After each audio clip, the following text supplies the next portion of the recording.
آج رات بہت تیز بارش ہو رہی تھی اور مجھے شروع سے ہی بارش سے بہت خوف آتا تھا۔ بادلوں کی تیز گرج سے میرا دل کانپ جاتا تھا۔ جنید سامنے صوفے پر سو رہا تھا اور مجھے اکیلے بیڈ پر نیند نہیں آ رہی تھی۔ اس پر ستم یہ کہ لائٹ جا چکی تھی۔ سامنے صحن میں کھلنے والی کھڑکی سے آسمان پر چمکنے والی بجلی کی روشنی جب کمرے میں آتی تو میں ڈر کے مارے کانپنے لگتی۔ بارش تو یوں تھی کہ جیسے آج ہر دور طرف طوفان برپا کر دے گی۔ خوف کے مارے میں نے بیڈ کی چادر کو دبوچنا شروع کیا تھا۔ کاش کہ جنید میرے پاس ہی لیٹ جاتا، میں اس کا ہاتھ تھام لیتی تو شاید میرا خوف کم ہو جاتا، یا وہ مجھے اپنے حصار میں لے کر میرے خوف کو اپنی پناہ میں لے کر ختم کر دیتا۔ لیکن نہیں، وہ تو بالکل بے رحم سا ہو کر سامنے سو رہا تھا۔ بھلا اس کو میری کیا پرواہ تھی؟ مجھے لگتا ہی نہیں تھا کہ میں نے جنید سے محبت کی شادی کی ہے، یا یہ وہی شخص ہے جو میری خاطر ہر ایک سے لڑنے کو تیار تھا۔ اسے ہوا کیا تھا؟ کیوں مجھ سے دور بھاگنے لگا تھا؟ مجھے اپنی محبت کا عادی بنا کر مجھ سے کون سا بدلہ لے رہا تھا؟ کیوں مجھے تنہائی کا عذاب دے رہا تھا؟ میرا صبر آج جواب دے گیا تھا۔ میں اٹھ کر صوفے پر اس کے پاس آئی، میں اسے ہلانے لگی۔ وہ گہری نیند سے جاگا، مجھے دیکھ کر ایک دم اٹھ کر بیٹھ گیا، کہنے لگا، کیا بات ہے؟ کیوں میری نیند خراب کی ہے؟ سکون سے سونے بھی نہیں دیتی ہو؟ میں اس کے برابر میں بیٹھ گئی۔ میں نے کہا، مجھے ڈر لگ رہا تھا۔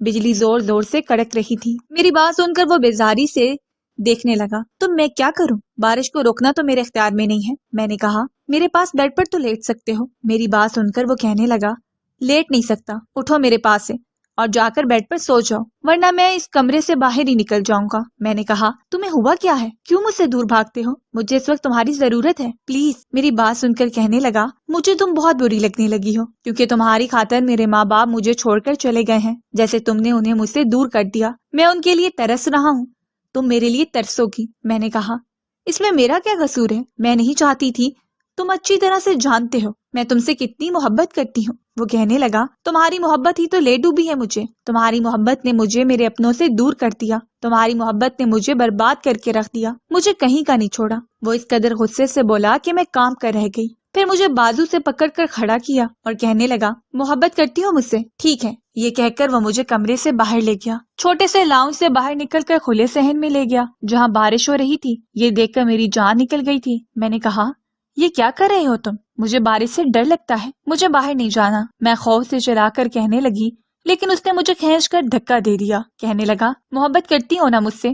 تو گزارو رات اس بارش میں۔ یہ کہہ کر وہ مجھے صحن میں چھوڑ کر اندر چلا گیا، لاؤنج کا دروازہ بھی بند کر دیا، اور میں یوں تھی جیسے خوف سے آج مر جاؤں گی۔ یہ کون سی آزمائش تھی؟ میں پوری رات اس بارش میں بھیگتی رہی اور روتی رہی کہ میں نے جنید سے محبت کی ہی کیوں تھی، نہ جانے کس مٹی کا بنا ہوا تھا، میں نے ایسا بھی کیا چھین لیا تھا اس سے؟ تب تو وہ بھی میری خاطر سب کچھ کرنے کو تیار تھا، لیکن اب الزام صرف مجھ پر کیوں؟ یہ سلسلہ اس وقت سے شروع ہوا تھا جب سے وہ کویت گیا تھا، ورنہ اس سے پہلے تو سب کچھ ٹھیک چل رہا تھا۔ مجھے یاد آنے لگا کہ اس دن بھی میری نظر گھڑی کی سوئی کی جانب تھی۔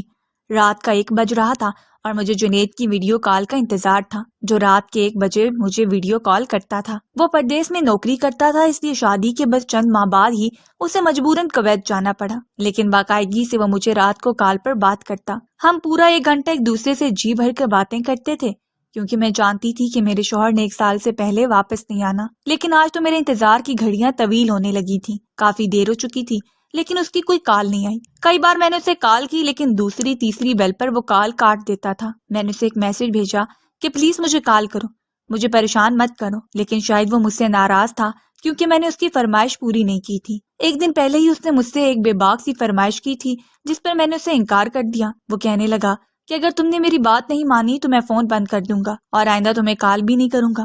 میں نے کہا، میں جانتی ہوں تم مجھ سے بات کیے بغیر رہ نہیں سکتے، لیکن میں تمہاری کوئی بھی فضول بات نہیں مانوں گی۔ میں نے یہ سب شاید اسے مذاق میں کہا تھا، اسے نخرہ دکھانا چاہتی تھی، کیونکہ یہ ہر عورت کا حق ہوتا ہے، وہ تھوڑے نخرے دکھاتی رہے اور اپنا آپ منواتی رہے، لیکن مجھے کیا پتا تھا کہ وہ مجھ سے ناراض ہو جائے گا۔ 2 دن اس کی کوئی کال نہیں آئی، میں بے حد پریشان ہو کر رہ گئی۔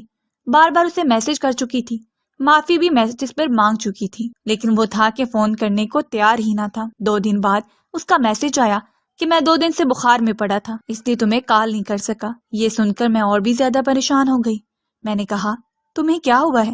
ویڈیو کال کرو، مجھ سے بات کرو، میں تمہیں دیکھنا چاہتی ہوں۔ کہنے لگا، بخار کی وجہ سے ہمت نہیں ہو رہی، پلیز مجھے 2-4 دن آرام کرنے دو، میں تم سے پھر بات کر لوں گا، کہہ کر اس نے اس کے بعد تو مجھے میسیجز کا جواب بھی نہیں دیا۔ میرے یہ 2-4 دن جس طرح سے گزرے یہ میں ہی جانتی تھی۔ میری اور جنید کی محبت کی شادی ہوئی تھی، پھر جنید کی منگنی بچپن سے ہی اپنی ایک کزن سے ہوئی تھی اور اس کی والدہ وہیں اس کی شادی کرنا چاہتی تھی، لیکن جنید کو میں پسند آ گئی تھی۔ کہنے لگا شادی کروں گا تو صرف انایا سے کروں گا، ورنہ نہیں کروں گا، لیکن اس کی والدہ اس رشتے پر بالکل راضی نہیں تھی، نہ ہی اس کے بابا جان۔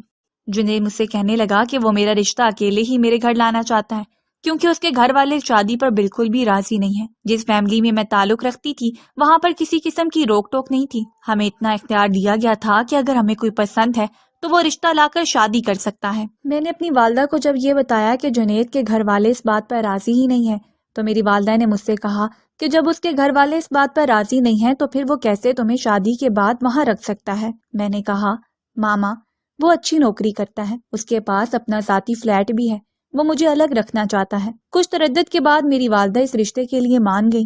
انہوں نے میرے والد کو کیسے راضی کیا میں نہیں جانتی۔ اگلے روز ہی میری والدہ نے کہا کہ تم ایسا کرو، جنید سے کہو کہ ہم سے آ کر مل لے۔ میں نے یہ پیغام جنید کو دے دیا، وہ دوسرے ہی دن میرے گھر پر میری ماں باپ سے ملنے کے لیے آ گیا۔ میرے والد نے حق مہر کی رقم اچھی خاصی لکھوائی تھی اور پھر میری شادی جنید سے کروا دی۔ میں جنید کے ساتھ ایک الگ فلیٹ میں رہتی تھی، بہت خوش تھی۔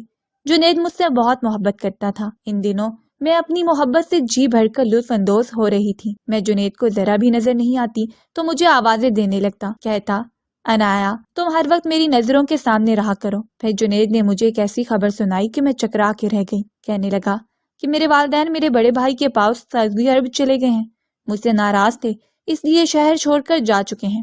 مجھے لگتا تھا کہ وہ ہماری شادی کو قبول کر لیں گے، لیکن انہوں نے تو مجھے اپنی جائیداد سے بھی آگ کر دیا ہے، جس میں یہ فلیٹ بھی شامل ہے۔ اس لیے ہمیں جلد از جلد یہ فلیٹ خالی کرنا پڑے گا کیونکہ یہ میری والدہ کی ملکیت میں ہے۔ میں نے کہا اب ہم کہاں جائیں گے؟ کہنے لگا میں خود پریشان ہوں کیونکہ میری تنخواہ اتنی نہیں ہے کہ میں کرائے کا گھر لے سکوں، اس لیے مجھے واپس جنید کے ساتھ میکے آنا پڑا۔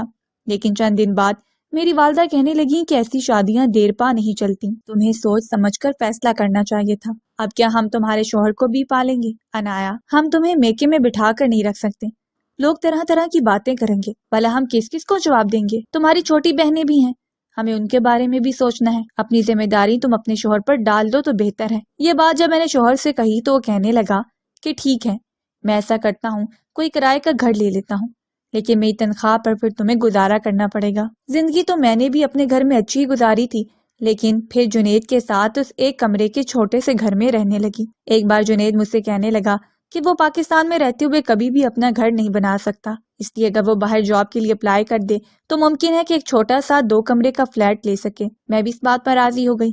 اگلے ہی مہینے جنید کو کویت میں نوکری مل گئی، یہاں تک کہ اس کا ویزا اور ٹکٹ بھی وہی لوگ بھیج رہے تھے۔ جس دن جنید نے کویت جانا تھا میں بہت رو رہی تھی۔ جنید کی کویت میں نوکری لگ گئی تھی۔ وہ کہنے لگا کہ بس 1 سال کی بات ہے، میں اتنا پیسہ کما لوں گا کہ یہاں پر اپنا گھر لے سکوں، پھر کوئی مسئلہ نہیں ہے، پھر میں یہی نوکری کروں گا اور مجھے بہت اچھی نوکری بھی مل جائے گی کیونکہ میرے پاس کویت میں نوکری کرنے کا تجربہ بھی ہوگا۔ وہ مجھے باتوں سے بہلانے کی کوشش کر رہا تھا لیکن میں روئی جا رہی تھی۔ مجھے اس بات کا بھی غم تھا کہ جنید کے والد نے مجھے قبول نہیں کیا، کاش کہ وہ مان جاتے تو ہماری زندگی میں مزید آسائشیں پیدا ہو جاتی۔ ایک اکیلے گھر میں رہنا میرے لیے بھی مشکل تھا۔ جانے سے پہلے جنید کہنے لگا کہ میں روز تمہیں واٹس ایپ پر کال کیا کروں گا۔ میں اس کی مجبوری کو جانتی تھی۔ جانے سے پہلے مجھ سے کہنے لگا کہ کویت پہنچ کر میں تمہیں بہت بڑا سرپرائز دوں گا۔ میں اس کی یہ بات سمجھ ہی نہ پا رہی تھی کہ وہ کیسا سرپرائز مجھے دینا چاہتا ہے۔ بہرحال مجھے چھوڑ کر وہ کویت چلا گیا، لیکن روزانہ مجھے کال کرتا تھا، مجھ سے جی بھر کے باتیں کرتا تھا۔ لیکن پچھلے چند دن سے جنید کا رویہ مجھے بہت عجیب لگ رہا تھا۔ میرا دل بہت برے طریقے سے گھبرانے لگا تھا کیونکہ 8 دن گزر گئے تھے اور جنید صرف میسج پر بات کر رہا تھا۔ بات کیا کر رہا تھا؟ بس مجھے بہلانے کی کوشش کر رہا تھا۔ اب تو میرے دل میں یہ وسوسے بھی اٹھنے لگے تھے کہ کہیں جنید مجھے دھوکہ تو نہیں دے رہا، ہو سکتا ہے کہ مجھ سے دل بہلانے کے لیے اس نے شادی کی ہو اور اب ہمیشہ کے لیے کویت چلا گیا ہو۔ اس سوچ نے تو میری جان نکال دی۔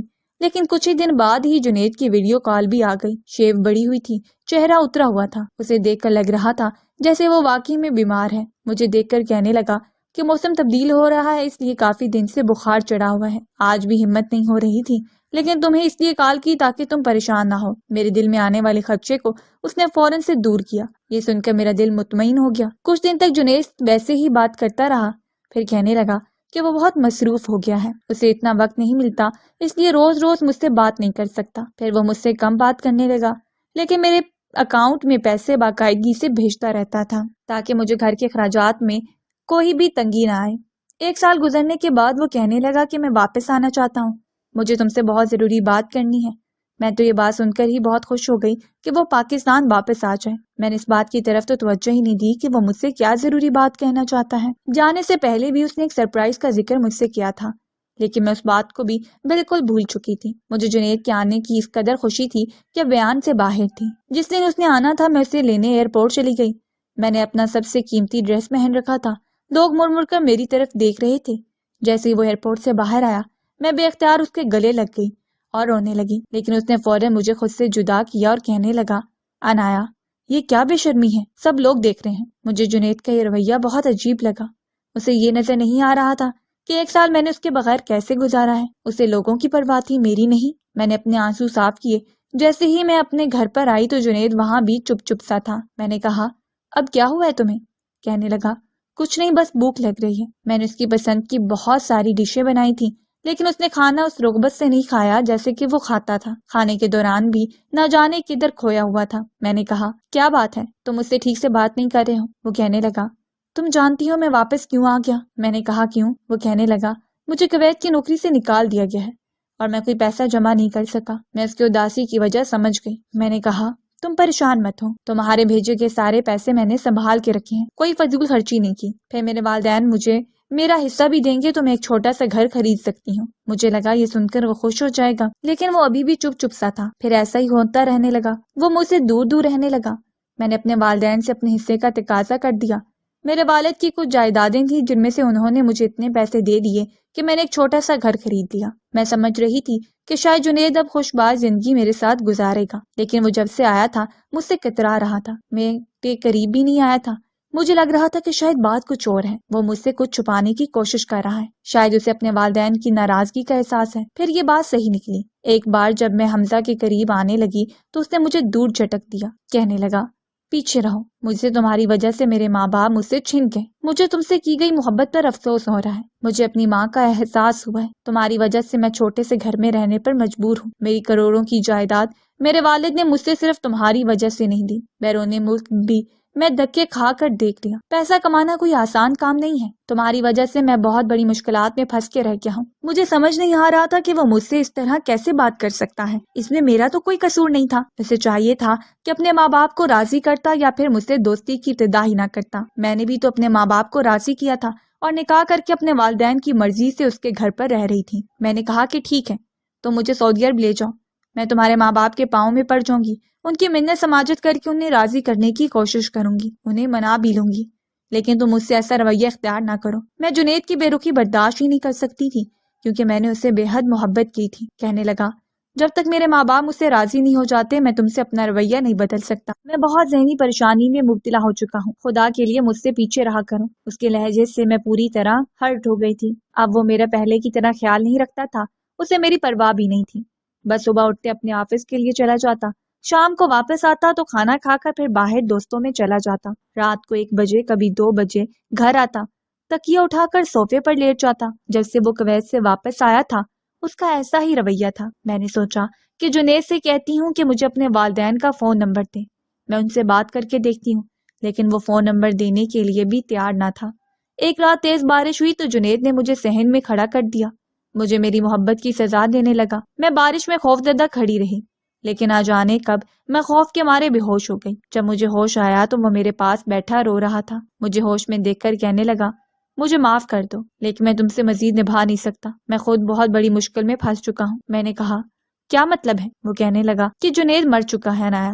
میں جنید نہیں ہوں۔ یہ سننا تھا کہ میرا دماغ بری طرح سے چکرانے لگا۔ وہ کہنے لگا، میں جنید کا جڑواں بھائی ہوں، میں پچھلے 3 سالوں سے کویت میں کام کر رہا تھا، میں نے اسے کویت میں بلایا تھا، جنید نے تم سے کبھی میرا ذکر نہیں کیا تھا۔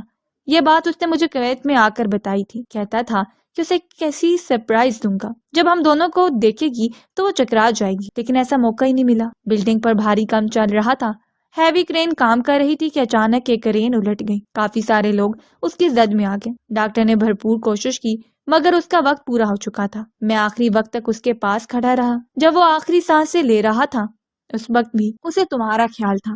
مجھ سے کہنے لگا کہ وہ میرا غم سہ نہیں پائے گی. اسے بے سہارا مت چھوڑنا. مجھے پتا ہے میں بچ نہیں پاؤں گا اور میرے مرنے کے بعد وہ پاگل ہو جائے گی. اس کی زندگی برباد ہو جائے گی. اس لیے اسے تم اپنا لینا. میری عنایا کو بے آسرا مت چھوڑنا. یہ کہتے ہوئے وہ بے حد رو رہا تھا. کہنے لگا میں نے اس لیے تم سے جنید بن کر بات کرنا شروع کر دی. بہت بار چاہا کہ تمہیں بتا دوں لیکن ہمت نہیں ہوئی. اس لیے سوچا کہ پاکستان جا کر تمہیں سچ بتاؤں گا. لیکن ایئرپورٹ پر ہی جس طرح تم میرے گلے لگی تھی, جس طرح سے جنید کی 1 سال کی جدائی پر پھوٹ پھوٹ کر روئی تھی, میں گھبرا گیا تھا کہ تمہیں کیسے بتاؤں. جب بھی تمہیں سچ بتانا چاہا تمہاری جنید کے لیے شدت سے محبت دیکھ کر میرا دل کٹ جاتا تھا. اس لیے چاہا کہ تم سے اپنا رویہ خراب کر لوں تاکہ تمہیں جنید سے نفرت ہو جائے. لیکن تم میرے لیے مزید مشکلات پیدا کرتی رہی, یہاں تک کہ بارش میں بھی پوری رات بھیگتی رہی. اس لیے مزید تمہارے ساتھ دھوکہ بازی کا ڈرامہ نہیں رچا سکتا. میں نے یہ باتیں دل میں سنی. اس کے بعد تو مجھ پر جھٹکے کے دوڑے پڑنے لگے. میں اٹھتی تو چلا چلا کر جنید کو پکارنے لگی. وہ بے وفا نہیں تھا. وہ تو مجھ سے بہت محبت کرتا تھا. اپنے آخری وقت میں بھی اس نے میری پرواہ کی. جب میں کچھ سنبھل گئی تو آہستہ سے کہنے لگا اگر تم چاہو تو میں تمہیں سہارا دے سکتا ہوں. میں تم سے شادی کر سکتا ہوں. لیکن میں نے انکار کر دیا. میں نے کہا میں اپنے شوہر کے ساتھ بے وفائی نہیں کر سکتی. مگر وہ کہنے لگا کہ جنید مرنے سے پہلے مجھ سے کہہ کر گیا تھا کہ میں تمہیں اپنا لوں. لیکن میں نے انکار کر دیا اور میں اپنے میکے چلی گئی. گھر میں سب اب میری وجہ سے پریشان تھے. جنید کا بھائی روز روز میرے گھر پر چکر لگا رہا تھا. میں روز اسے چائے پلا کر چلتا کر دیتی. کافی دن سوچ بچار کے بعد میں نے ہاں کرتی کیونکہ اور کوئی چارہ بھی نہ تھا. جنید کے ماں باپ نے بھی اب کی بار مجھے قبول کر لیا کیونکہ وہ ایک بیٹا کھو چکے تھے, اب دوسرا کھونا نہیں چاہتے تھے.